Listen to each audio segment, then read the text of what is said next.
Let's talk about Marvel for a second again, right? We're gonna hop, skip, and fart over to Marvel for a hot second because I totally screwed up my programming for this evening.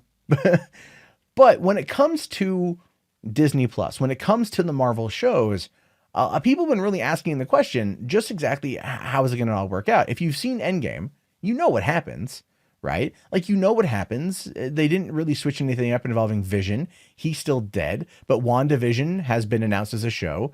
Hawkeye is going to get a show, I guess, somewhat training Kate Bishop is kind of what I've been hearing. Loki is going to get a series, and now that Loki's magically alive in another time, another timeline with the Tesseract is a very interesting way of looking at it. And then we got the new Captain America, Falcon, but he's not going to be Captain America. He's still going to be hanging out with Bucky doing their thing on these limited event series.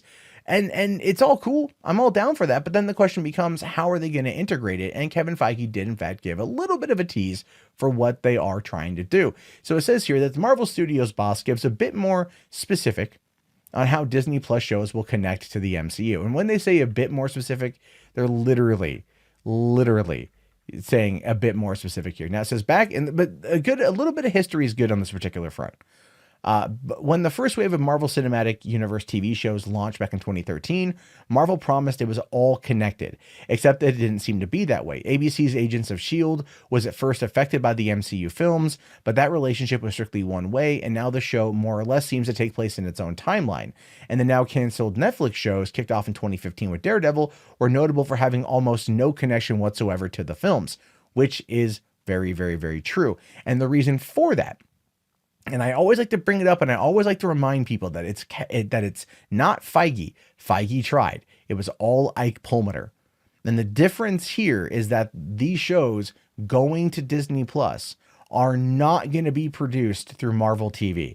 Jeff Loeb, who kind of runs Marvel TV, is going to be involved in it, but Marvel TV's parent company, Marvel, is not going to have any involvement. It's all going to be under Marvel Studios, under Kevin Feige, and that's the way it's going to be. Because here's the thing, like I said, say what you will about Captain Marvel. When the two movies that they're releasing this year proper come out and in the first 5 months of the year and gross $3 billion, Bob Iger is going to give Kevin Feige whatever he wants. If Feige wanted a handy J, well, looking at the Oscar, he's probably, he won for Black Panther, Iger would, facilitate. Right? I'm just saying, it's like, that's, how indebted really to Feige Iger is. I think without Marvel, Disney Plus wouldn't be a thing. I mean that legitimately. The money that they're pulling in, the popularity from those movies is going to be a major draw. These shows are going to be a major draw. So during a Reddit AMA yesterday, Feige was asked by one user, how much will Disney Plus shows weave into the films? And his answer was totally and completely. Now, beforehand, he had said that there were going to be ramifications that we would see in those shows play out in the films, but totally and completely does give me hope for what they are trying to do with it. Now, again, we don't know what that is just yet. We don't know what timeline is going to play in now that quantum mechanics have entered in. The quantum realm is now a key player. They now have the ability to recreate Pym particles and make the jump to literally anywhere in time that they want to go to. There are things that they're going to be able to do. So I really do question how they're going to go about it. But I'm sure no matter what happens, we're all going to be pleasantly surprised. We're all going to be pleasantly happy with it. And we're all going to look at it and go, this is good. This is worth the $7 a month we're paying for the subscription. And the thing is, as long as these shows do well, they'll keep producing these shows with these characters and these actors playing them.